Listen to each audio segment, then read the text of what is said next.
Saint Odon a été baptisé à Tours. Très vite, il cherche le Christ. Il va rentrer successivement au chapitre de Tours et ensuite dans la vie monastique où il pense consacrer davantage sa vie au Seigneur, à l'abbaye de Baume, puis il va passer à l'abbaye de Cluny. Il va affermir l'application de la règle de Saint Benoît dans son monastère de Cluny, bien sûr, mais il va devenir un véritable pèlerin de la réforme de la vie monastique. Toujours ce souci de retour aux sources du charisme, le charisme, l'esprit de la vie monastique selon Saint Benoît. Les papes et les évêques vont lui demander de parcourir un peu l'Europe pour réformer plusieurs communautés monastiques, y compris à Rome. C'est ce qui lui vaut de venir à Aurillac. Il venait de Tulle, où il avait réformé une abbaye. Il va prendre en charge l'abbaye fondée par Saint Géraud et la réformer, l'affermir sur les bases de la vie contemplative.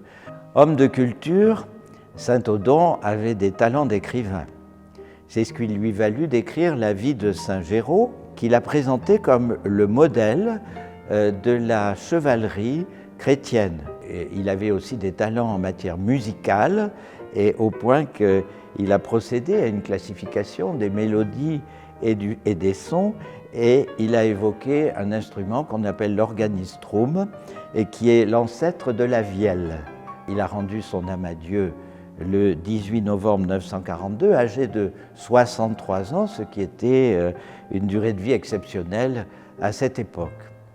Alors pour aujourd'hui, Saint Odon nous rappelle que nos sources de foi dans notre diocèse ont été construites autour de 4 grands monastères bénédictins, que ce soit à Saint-Flour, à Aurillac, à Mors ou à Mauriac. Nous avons besoin aujourd'hui de cette présence monastique dans le monde où nous vivons, si troublé.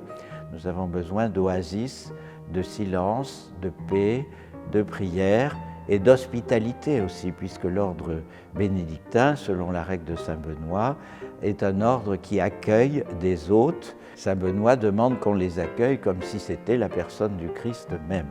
Un bel exemple rayonnant de la vie spirituelle dont notre monde a besoin aujourd'hui.